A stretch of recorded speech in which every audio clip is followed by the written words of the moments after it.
Hello दोस्तों, स्वागत है आपका अपने इस चैनल टॉपर विजन क्लासेस में। दोस्तों, आज के इस वीडियो में हम आपको बताने वाले हैं द्विघात समीकरण के बारे में। जो पिछले क्लास में हमने देखा था कि द्विघात समीकरण के पहचानने का मतलब जो पहचान था, द्विघात समीकरण है कि नहीं, वहां से ऑब्जेक्टिव आते थे। और क्या देखे थे कि द्विघात समीकरण का जो व्यापक रूप देखा। फिर से हमने देखा कि द्विघात समीकरण के जो सूत्र होते हैं, द्विघातीय सूत्र, उसके लिए विवेचक का सूत्र हमने देखा था। ठीक है, विवेचक के सूत्र हम लोग देख चुके थे। ठीक है, विवेचक का सूत्र क्या होता है जी? कि बी स्क्वायर माइनस 4ac होता है। क्या होता है जी? कि बी स्क्वायर माइनस 4ac होता है, जो कि आपका द्विघात समीकरण रहता है। ठीक है, देखिए इधर। ठीक है, द्विघात समीकरण जो था a x square plus b x plus c is equal to 0 था। यही था ना? इसी से हमने यहाँ पर d का मान निकाला। यहाँ पर हमने ये पढ़ लिए थे कि d का मान अगर 0 से 12 हो, d का मान क्या हो जी? 0 से 12 हो तो मूल क्या होते हैं? वास्तविक होते हैं। क्या होते हैं जी? वास्तविक होते हैं एवं असमान होते हैं। ये चीज हमने पढ़ लिए थे। ठीक है, अगर d का मान 0 से 12 हो तो मूल क्या होगा? वास्तविक एवं असमान होगा। अगर d का मान 0 के बराबर हो जाए, ठीक है, d का मान क्या हो जाए? 0 के बराबर। देखिए ध्यान से, d का मान अगर 0 के बराबर हो जाए तब क्या होता है कि मूल वास्तविक, क्या होते हैं जी? मूल वास्तविक एवं समान होते हैं। क्या होते हैं जी? मूल वास्तविक एवं क्या होते हैं? समान होते हैं। और तीसरा हमने ये पढ़ा था कि अगर d का मान 0 से छोटा हो जाए, क्या हो जाए जी? d का मान 0 से छोटा हो जाए तो मूल वास्तविक होते ही नहीं है। याद रखिएगा, मूल संभव ही नहीं है। पूछता है कि मूल संभव नहीं है किसके लिए जी? तो d का मान अगर 0 से छोटा आ जाए। याद रखिएगा कि अगर d का मान 0 से छोटा आ जाए तो मूल वास्तविक नहीं होंगे। याद रखिएगा कि मूल वास्तविक नहीं होंगे अगर d का मान 0 से छोटा आ जाए। क्या आ जाए जी? d का मान 0 से छोटा हो जाए तो मूल वास्तविक नहीं होंगे। d का मान अगर 0 के बराबर हो जाए तो मूल क्या होगा जी?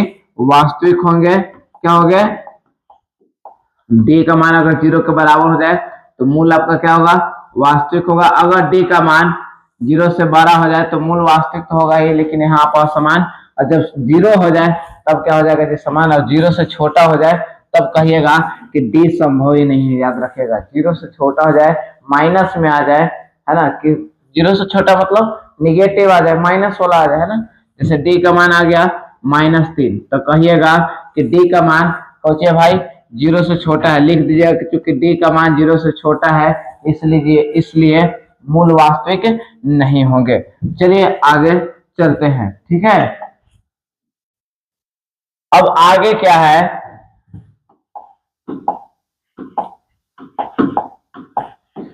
कि हम यहाँ पर द्विघात सूत्र पढ़े थे। क्या द्विघात सूत्र होता है जी?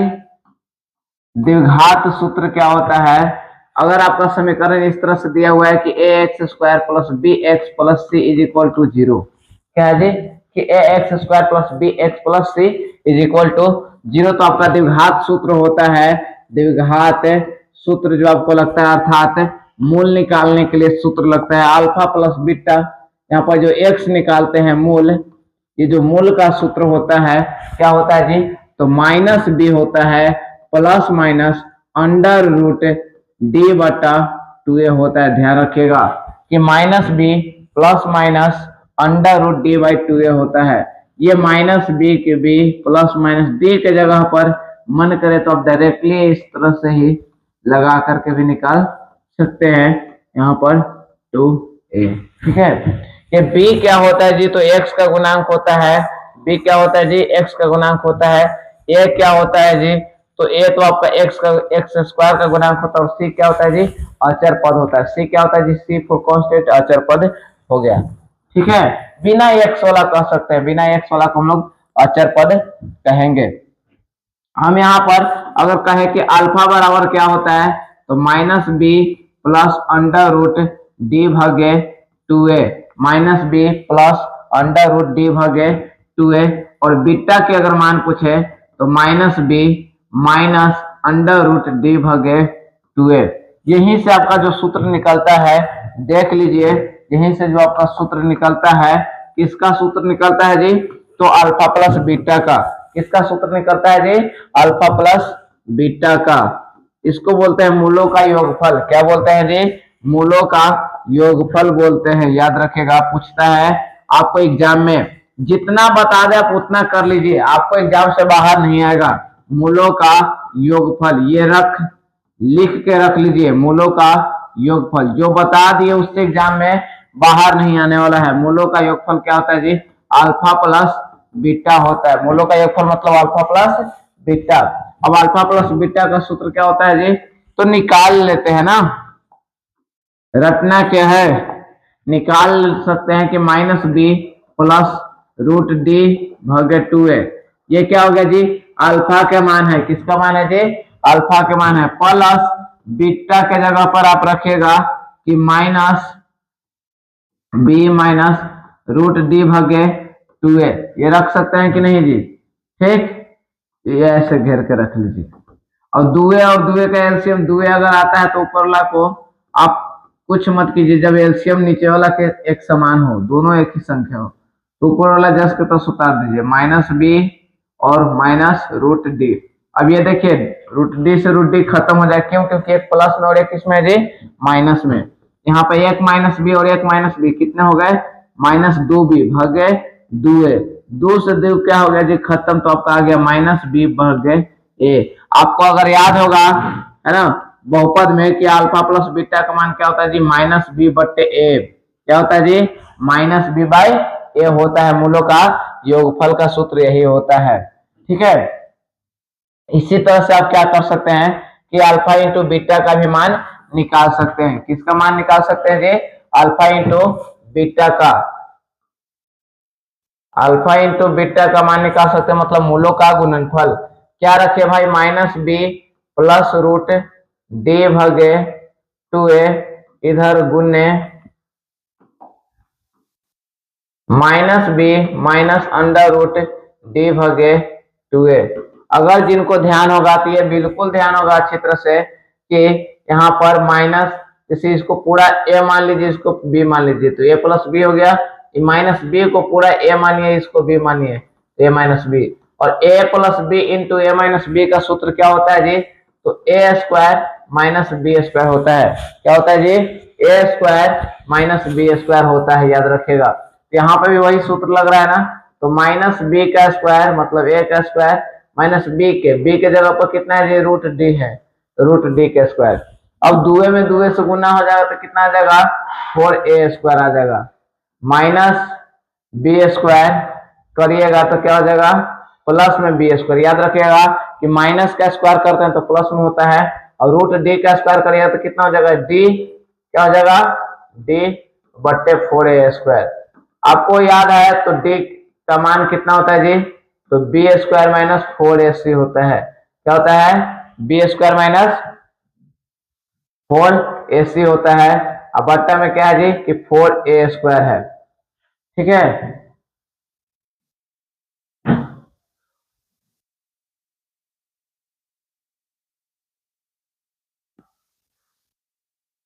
अच्छा यहाँ पर माइनस होता है ना, यहाँ पर नहीं ध्यान दिया हमने। यहाँ पर देखिए थोड़ा सा,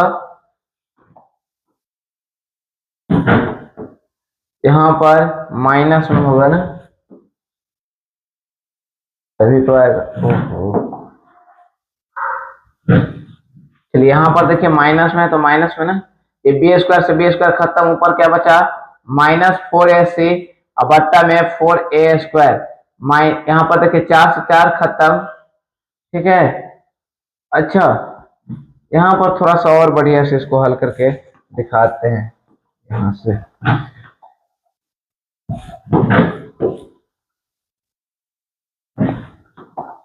हम डायरेक्टली बना रहे थे माइनस, यहाँ पर देखिए बी स्क्वायर के बी स्क्वायर माइनस के माइनस डी का मान आप रखिए कुछ होता है G B square minus 4ac होता है, बट्टा में 4a स्क्वायर हो गया। अब देखिए तो बी स्क्वायर माइनस माइनस गुना करिएगा तो 4ac, अब भागे 4a स्क्वायर, ए से ये खत्म हो गया, आपका क्या बचा 4ac बचा, और नीचे क्या बचा जी 4a स्क्वायर। आपका 4 से 4 खत्म, ए स्क्वायर से एक एक खत्म हो जाएगा, तो आपका ऊपर बचेगा c, और नीचे क्या बचेगा जी एक a बचेगा। तो आपका जो मूलों का गुणनफल होता है क्या होता है जी, मूलों का गुणनफल याद रखिएगा, अल्फा प्लस बीटा तो एक हो ही गया आपका माइनस बी बट्टा ए, और अल्फा इंटू बीटा का मान क्या होगा जी सी भागा ए। इसको एक सर्कल पे भी हम लोग निकाल सकते हैं, किस पे भी जी सर्कल पे, यहाँ पर ए, यहाँ पर बी, यहाँ पर सी। आपको क्या करना है कि यहाँ से ऐसे चलिए बी भागे ए, बी भागे ए, इधर से चलिए तो सी भागे ए, एक में माइनस तो यहाँ पे एक में प्लस, तो ये हो गया अल्फा प्लस बीटा के लिए, और ये क्या हो गया जी अल्फा इंटू बीटा के लिए। इस पे भी ध्यान में रख सकते हैं। तो आपको याद रखना कि अल्फा प्लस बीटा का मान क्या होता है जी माइनस बी भागे ए, अल्फा इंटू बीटा का मान क्या होता है जी सी भागे ए। आप इसको क्या कीजिए कि एक बार स्क्रीनशॉट ले लीजिए, ठीक है। चलिए अब हम लोग आगे चलते हैं। ये सब जो क्वेश्चन है आपको पूछ देगा यहाँ से, अल्फा प्लस बीटा का ही मान पूछ देगा। अब देखिए आगे, अब आपको जो क्वेश्चन आते हैं ये इस तरह से पूछ देता है कि डी यहाँ पर कि के किस मान के लिए इसका मूल समान होगा, या मूल समान है तब के का मान ज्ञात कीजिए, ठीक है। चलिए आगे हम लोग देखते हैं।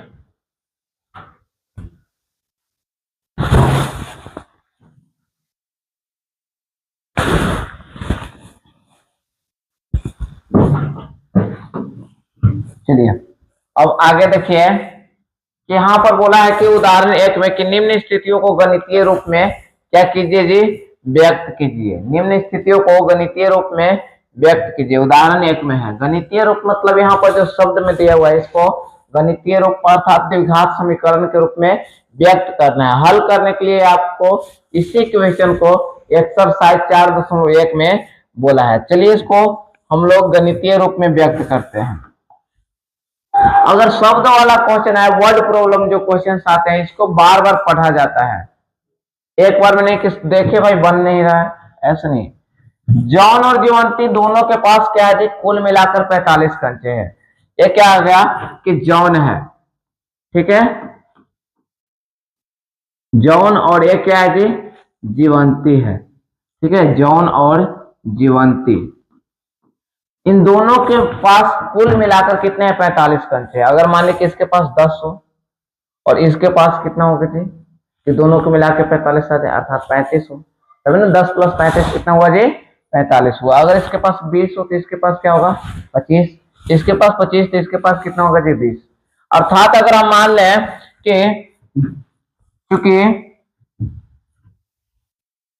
यहां पर इस तरह से अगर लिखे कि चूंकि दिया हुआ है कोची दिया हुआ है जी कि जॉन और जीवंती के पास, जॉन और जीवंती के पास कुल कंचों की संख्या, कुल कंचों की संख्या कितना है जी तो 45 है। कितना है जी 45 है कि नहीं। यहाँ पर कहा है कि दोनों के पास कुल मिलाकर कितने हैं 45 कंचे हैं। अगर हम मान लेते हैं कि जॉन के पास कंचों की संख्या, जॉन के पास अगर कंचों की संख्या मान लेते हैं कि x है, तब जो आपका है कि जीवंती के पास कंचों की संख्या कितना आ जाएगा जी, दोनों के मिलाकर 45 तो इसके पास कितना हो जाएगा जी 45 - x। अगर इसके पास 10 हो तो इसके पास कितना हो जाएगा जी 45 माइनस 10 तब है ना 35। ठीक है, चलिए अब आगे देखिए। अब बोला है कि दोनों ने 5-5 कंचे खो देते हैं, दोनों ने 5-5 कंचे खो देते हैं। अब दोनों ने 5-5 कंचे खो देने पर खो देते हैं, तब क्या है, तब जो है यहां पर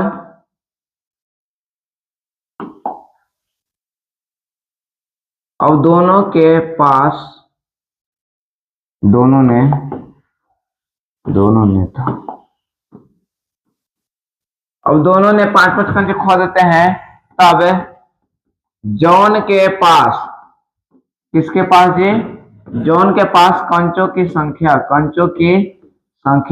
जॉन के पास कितना रह जाएगा जी, पहले था कितना x था, तो अब कितना हो जाएगा x माइनस 5। और जीवंती के पास, किसके पास, जीवंती के पास कितना हो जाएगा जी, 45 माइनस x था, है ना पहले से। अब कितना हो जाएगा जी, 5 घटा दीजिए तो कितना हो जाएगा, 40 माइनस x हो जाएगा, कितना हो जाएगा, 40 माइनस x हो जाएगा। अब बोला है कि दोनों का गुणनफल, है ना, प्रश्न में क्या कहा है कि दोनों का गुणनफल जो घट के बच गया उसका, तो x माइनस 5 और 40 माइनस एक्स, 40 माइनस क्या है जी, x है, अब बराबर 124। बस इसी को क्या कर देना है जी, हल कर देना है।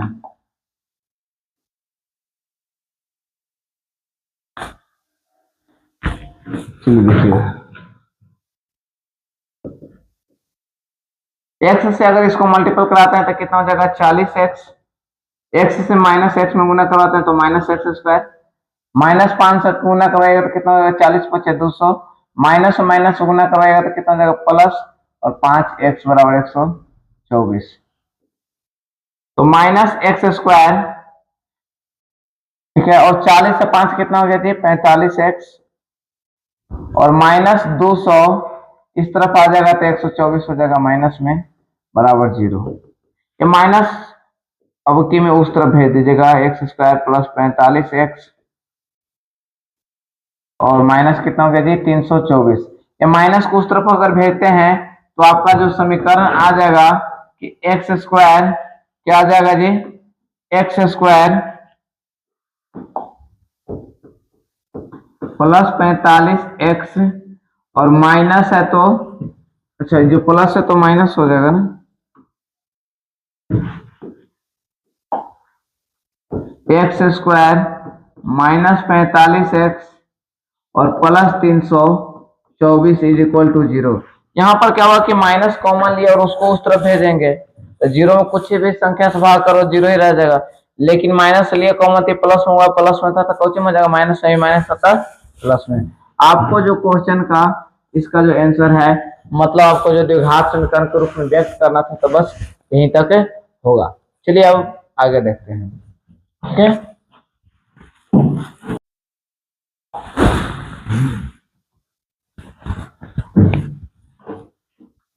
चलिए अब आगे देखिए, आपका जो उदाहरण 1 का सेकंड क्वेश्चन था कि कुटीर उद्योग में, कुटीर उद्योग मतलब एक फैक्ट्री है, उद्योग मतलब फैक्ट्री का सबसे छोटा उद्योग, लघु कुटीर उद्योग आता है।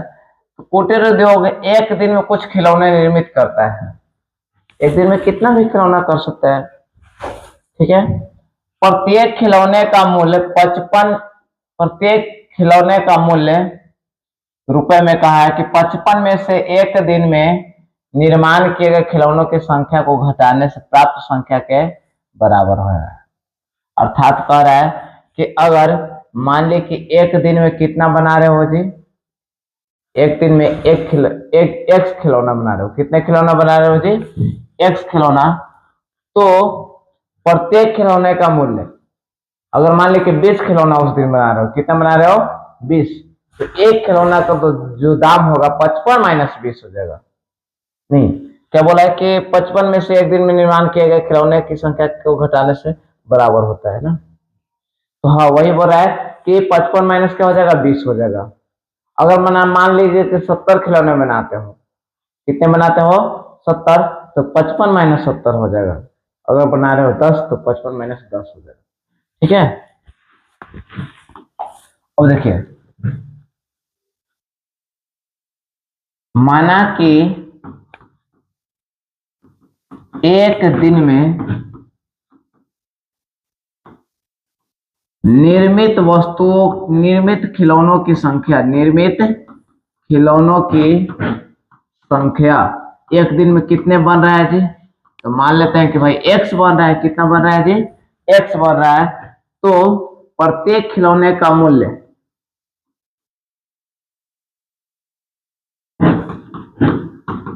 खिलौने का मूल्य कितना हो जाएगा,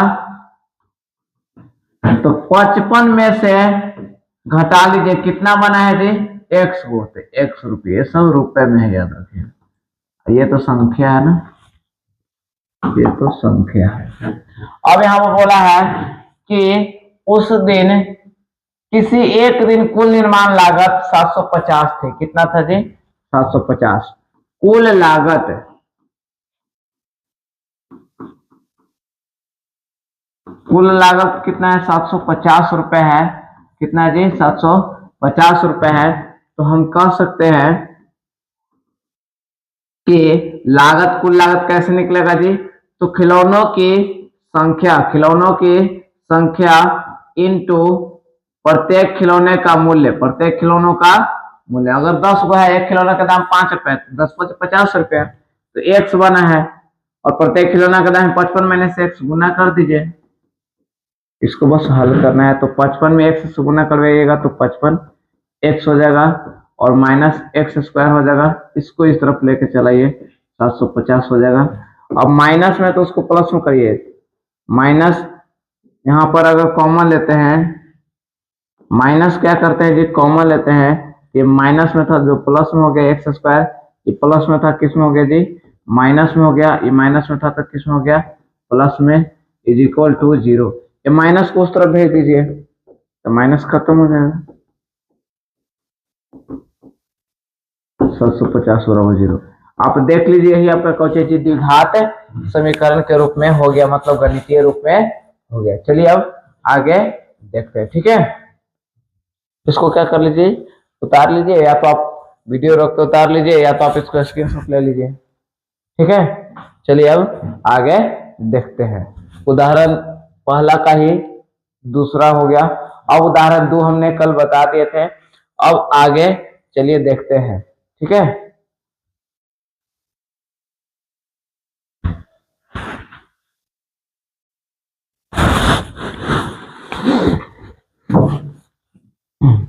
चलिए अब आगे देखते हैं। दूसरा क्वेश्चन जो है आपका, जो हमने एक्सरसाइज का कल जो इस वीडियो, फर्स्ट वीडियो में लेक्चर 1 में आप जाकर के देखिएगा, लेक्चर 1 में, तो आपके हमने वहां पर वीडियो में बता दिए थे कि एक्सरसाइज 1 से जो पहला क्वेश्चन तो इसमें यही है कि पहचाने के द्विघात समीकरण है कि नहीं, और दूसरा से ये है। ठीक है, सिर्फ यहाँ पर क्या करना है कि द्विघात समीकरण के रूप में व्यक्त करना है। ठीक है, अब देखिए, एक आयताकार भूखंड का क्षेत्रफल, एक आयताकार क्या है जी, भूखंड। आयताकार मतलब ये इस तरह से आयत के आकार का है। इसका क्षेत्रफल दिया हुआ है 528 मीटर स्क्वायर है। कितना है जी, 528 मीटर स्क्वायर है। यहाँ पर बोला है कि लंबाई जो है मीटरों में है। ठीक है भाई, लंबाई मीटर में हुआ क्योंकि क्षेत्रफल मीटर स्क्वायर में है। किसमें है जी, मीटर स्क्वायर में है। अब यहाँ पर बोला है कि क्षेत्र की लंबाई, इसका जो लंबाई है एल है, और ये इसका चौड़ाई है। तो चौड़ाई के दुगने से एक अधिक है। चौड़ाई के दुगने से, किसके दुगने से जी, चौड़ाई के दुगने से। चौड़ाई को ही x मान लीजिए, जिसमें से लगा रहा है उसको x मानेंगे। तो लंबाई कितना हो जाएगा जी, इसकी चौड़ाई के दुगना। तो चौड़ाई के दुगना मतलब 2x, और प्लस कितना हो जाएगा जी, 1। यही है। और यहां से इन दोनों को अगर गुना करते हैं तो यही आपका कौन आ जाता है जी, आयत का क्षेत्रफल आ जाता है। और क्षेत्रफल आ जाएगा तो आपको यहाँ से एक द्विघात समीकरण बन जाएगा। और द्विघात समीकरण बन गया अर्थात एक्स का मान निकल जाएगा, एक्स के मान निकल जाएगा। और एक्स का मान निकल जाएगा तो आपको भाई क्षेत्रफल इसका जो चौड़ाई निकल जाएगा, यहाँ पर लंबाई निकल जाएगा।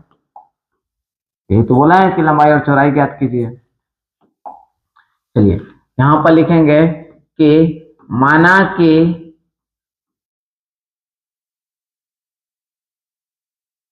आयताकार भूखंड की चौड़ाई, किसको x मानेंगे जिसमें से लगल है, चौड़ाई कितना है जी x है, कितना है x, और तो लंबाई कितना हो जाएगा जी प्रश्न से 2x + 1। अब बोला है प्रश्न में ही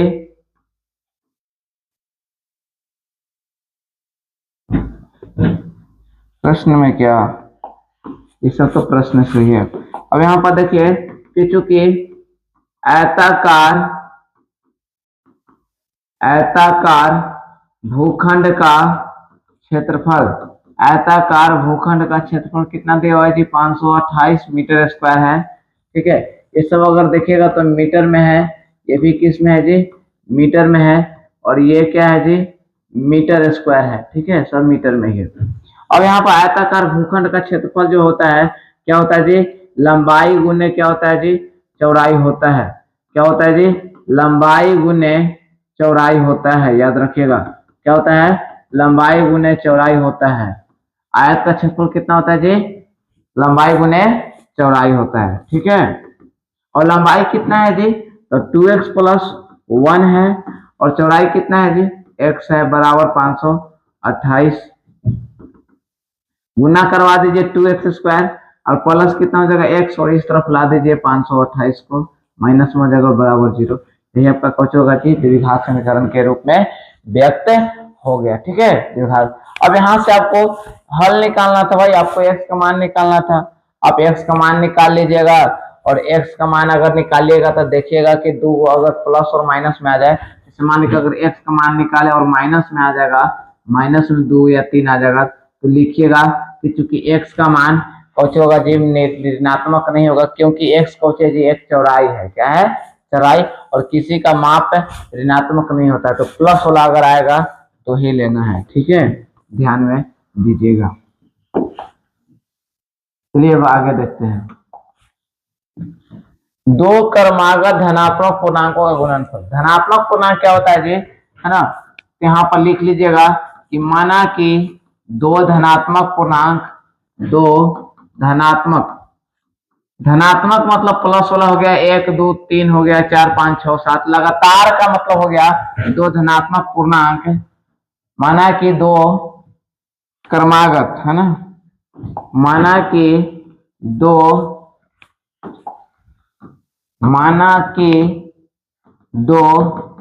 क्रमागत, क्रमागत कहिए या तो लगातार के धनात्मक पूर्णांक क्रमशः कौची है जी x है, इस और इसके बाद वाला कौची हो जाएगा जी x + 1 हो जाएगा लगातार। अगर 2 है तो 2 + 1 3, 4 है तो कितना होगा जी 4 + 1 कितना हो जाएगा 5 हो जाएगा। तो दो क्रमागत धनात्मक पूर्णांक क्रमशः x और x + 1 है। अब यहां पर देखिए तो धनात्मक दोनों कौची बोला कि दो क्रमागत धनात्मक पूर्णांकों का गुणनफल। प्रश्न में क्या बोला है जी, प्रश्न में बोला है कि यहाँ पर लिखिएगा प्रश्न से कौची बोला है कि दो धनात्मक पूर्णांकों का गुणनफल x × x + 1 = कितना है जी 306 है। इसको हल कर लीजिए, x² + x और इस तरफ ला लीजिए 306 बराबर 0, ये आपका हो गया। ठीक है, चलिए अब आगे देखते हैं। चलिए, रोहन की माँ उससे 26 वर्ष बड़ी है। रोहन की माँ उससे क्या है जी 26 वर्ष बड़ी है। किससे बड़ी है जी उससे, रोहन की माँ उससे बड़ी है। तो मानते हैं कि रोहन की वर्तमान आयु, आयु वाला में जब दे रहे हैं तो सबसे पहले क्या करना है जी वर्तमान आयु मान लेना है। वर्तमान आयु मान लेते हैं कि x वर्ष है, कितना है जी x वर्ष है। तब रोहन की माँ की वर्तमान आयु, उसमें उसकी माँ की वर्तमान आयु कितना होगा जी, तो रोहन की माँ उससे 26 वर्ष बड़ी है, अर्थात कितना हो जाएगा x + है 26 वर्ष होगा। कितना होगा जी? x प्लस 26 वर्ष, है ना। उसका वर्तमान आयु, दोनों का वर्तमान आयु हमने निकाल लिया है। अब उनकी आयु का गुणनफल अब से 3 वर्ष बाद बोला है, तो पहले तो निकाल लीजिए कि 3 वर्ष बाद, 3 वर्ष बाद रोहन की आयु, रोहन की आयु कितना हो जाएगा जी? अभी मान लीजिए अगर 20 साल है तो 3 साल बाद कितना हो जाएगा? 20 प्लस 3 हो जाएगा 23 साल। तो अभी x वर्ष है तो 3 वर्ष बाद हो जाएगा x प्लस 3 वर्ष हो जाएगा। और माँ की आयु कितना हो जाएगा? 3 वर्ष बाद, 3 वर्ष बाद रोहन की माँ की आयु, किसके जी? माँ की आयु कितना हो जाएगा? तो पहले था x प्लस 26, x प्लस 26, अब इसमें 3 जुटेगा तो कितना हो जाएगा? x प्लस 29 वर्ष हो जाएगा। कितना हो जाएगा जी? x प्लस 29 वर्ष हो जाएगा। अब बोला है कि गुणनफल, इन दोनों का गुणनफल, है ना। प्रश्न में कहा अकॉर्डिंग टू द क्वेश्चन, कौची कहा है जी कि दोनों का गुणनफल, मतलब x प्लस 3, x प्लस 3 वर्ष बाद वाला के गुना करना है। आपको क्वेश्चन में बोला है कि 3 वर्ष बाद उसकी आयु और उसके माँ के आयु का गुणनफल, तो x प्लस 3 और गुना कितना जी? x plus 29 is equal to कितना हो जाएगा? 360। बस इसको हल कर लीजिए। x से गुना करवाएगा तो क्या हो जाएगा जी? एक्स स्क्वायर, x में 29 से गुना करवाएगा तो 29x, 3 से गुना करवाइए 3x, 29 तिया कितना हो जाएगा जी? 9 तिया 27, 2 तिया 6 2 8, 29 तिया 87 अब बराबर 360। इसको इस तरफ लेके चलाइए ना, इस तरफ आ गया। एक्स स्क्वायर 29 3 32x, घटा लीजिएगा तो कितना हो जाएगा? 10 में से 7 घटा तो 3, ये बच गया 15 में 60 घटा तो यहाँ पर 15 में 60 घटा तो 7 और ये बचा 2, 273 आ जाएगा। कितना आ जाएगा जी? 273। ये आपका कुछ इस प्रकार से आपका क्या होगा जी? द्विघात समीकरण हो गया। ठीक है, चलिए अब हम लोग आगे देखते हैं चौथा क्वेश्चन। ठीक है, चलिए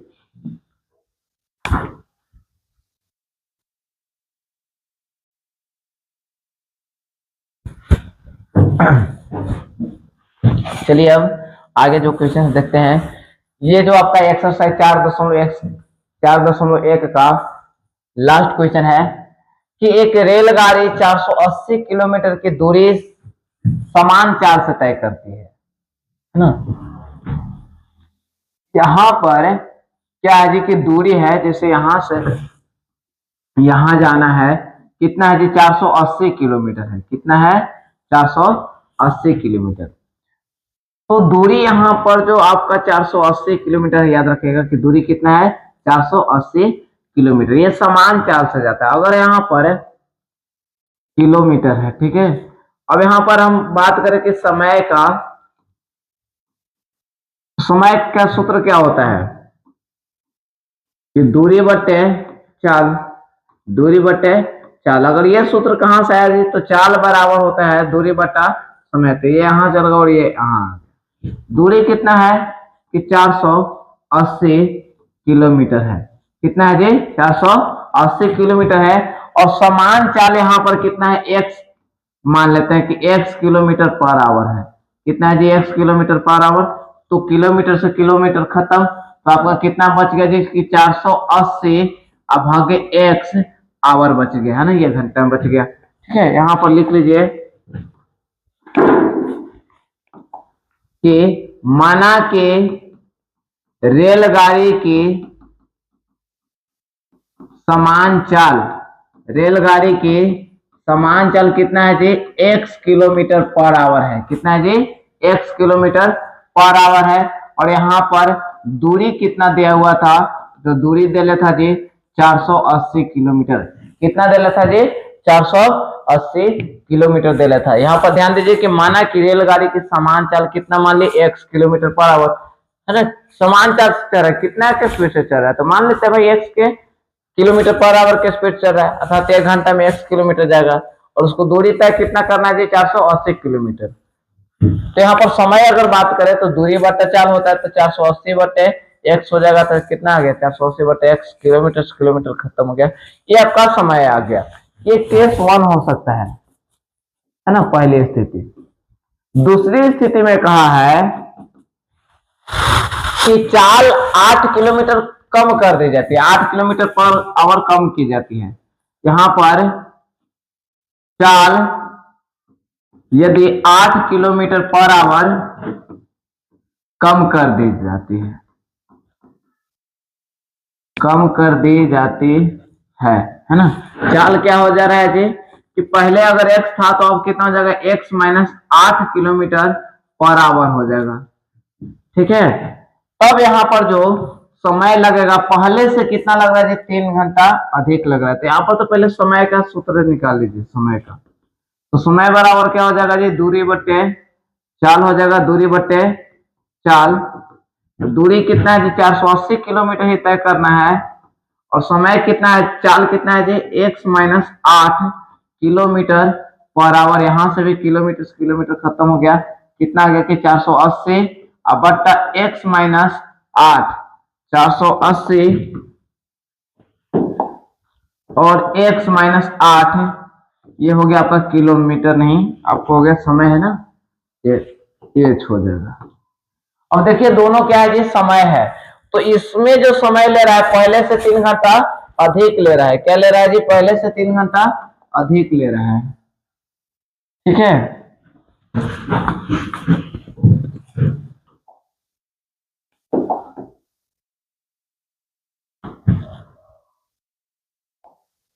देखिए क्या हो रहा है कि दोनों तो समय ही है, आपका दोनों समय है।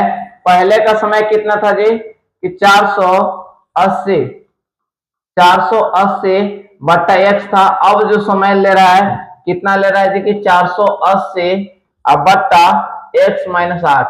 लेकिन पहले से कितना ले रहा है जी, 3 घंटा अधिक है ना। पहले से हम बताए थे कि जिसमें से लग रहा है उसी में काम करिएगा। तो पहले अगर इतना था तो 3 घंटा, जैसे मान लीजिए पहले अगर 2 घंटा लग रहा है और अब 3 घंटा ज्यादा लग रहा है, चाल कम किए 3 घंटा ज्यादा लग रहा है, तो अब कितना हो जाएगा जी, तो 2 प्लस 3 करिएगा तब ना 5 आएगा, 5 घंटा तो लगेगा। पहले 2 घंटा टाइम लगता था, लेकिन जब चाल कम किए तब कितना लग रहा है जी, 3 घंटा अधिक लग रहा है। तो किसमें जोड़ेंगे, इसी में ना, तब ना 2 प्लस 3 5 घंटा लगेगा। तो उसी तरह से कि पहले का समय इतना था, अब इसमें 3 घंटा जुट रहा है। यहाँ पर आप लिख दीजिएगा कि प्रश्न से, किससे जी, प्रश्न से। ठीक है, अब यहाँ पर इसको हल कर लीजिए फटाक से ना, कि 480 बट्टा x, नीचे नहीं कुछ है तो कितना है 1, 480 बट्टे x माइनस 8। अगर ये दोनों को x और 1 का एलसीएम करिएगा तो कितना हो जाएगा, x होता है, x से x खत्म कितना हो जाएगा 480, x से x खत्म हो जाएगा, यहाँ पे एक का पहाड़ा में x बार में आएगा तो 3x हो जाता है। और यहाँ पर 480 बट्टा x माइनस 8 हो जाएगा। अब आपको यहां से पता हुआ कि तिरछा तिरछी गुणा करेंगे, क्रॉस मल्टीप्लिकेशन करेंगे। तो 480 plus 3x into x minus 8, और इधर क्या हो जाएगा कि 480 इंटू एक्स हो जाएगा, 480x गुना करिए तो 480 से तो 480 एक्स हो जाएगा। 480 से 8 से गुना करवाइएगा तो 0 में 8 से 0, 8 8 64 और 4 8 32 और 6 38। ठीक है, 8 8 64 के 4 और 4 8 32 से 6 38। अब 3x से गुना करवाइएगा तो 3x में से तो 3x स्क्वायर, 3x से 8 में तो 8 के 24x, और इधर कितना है 480x। 480x से 480x खत्म हो जाएगा, क्यों, क्योंकि ये प्लस में है, ये भी प्लस में ही पट जाएगा तो माइनस में हो जाएगा।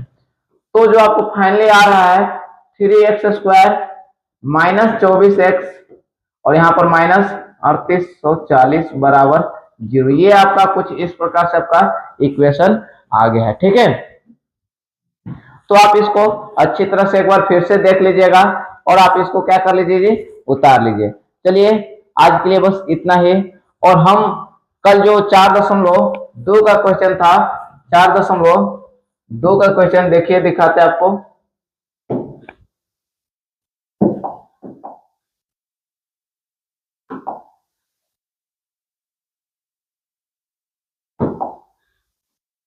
तो तो 4.2 में जो हम लोग का द्विघातीय सूत्र से था, वहां पर यहाँ पर नहीं, गुणनखंड से। तो गुणनखंड विधि से निकालने के लिए हमने लेक्चर 1 में ही बता दिया। ठीक है, ये सब क्वेश्चन हमने करवा दिया, उदाहरण 5, 6, 7 सब करवा दिए हैं। आप जाकर के एक बार देख लीजिएगा। ठीक है, अब आपको यहाँ पर देखिए प्रश्नावली 4.2 का है, यहाँ पर गुणनखंड विधि से इसको हल करने के लिए ये सब क्वेश्चन आपको हमने करवा दिए हैं, ध्यान दीजिएगा। ठीक है, अब यहाँ पर देखिए गुणनखंड विधि से निम्न द्विघात समीकरणों का मूल ज्ञात करना है, इसको ज्ञात कर लीजिएगा। अब यहाँ पर देखिए ये सब को हम फिर से करवा देंगे कि ऐसी दो संख्याओं को ज्ञात कीजिए। तो ये कल का वीडियो हम लोग कवर करेंगे, एक्सरसाइज 4.2। बाकी जो आपको मूलों की प्रकृति था वो हमने ये सब बता दी है। तो चलिए मिलते हैं अगले क्लास में, तब तक के लिए मस्त रहिए, स्वस्थ रहिए। जय हिंद, जय भारत।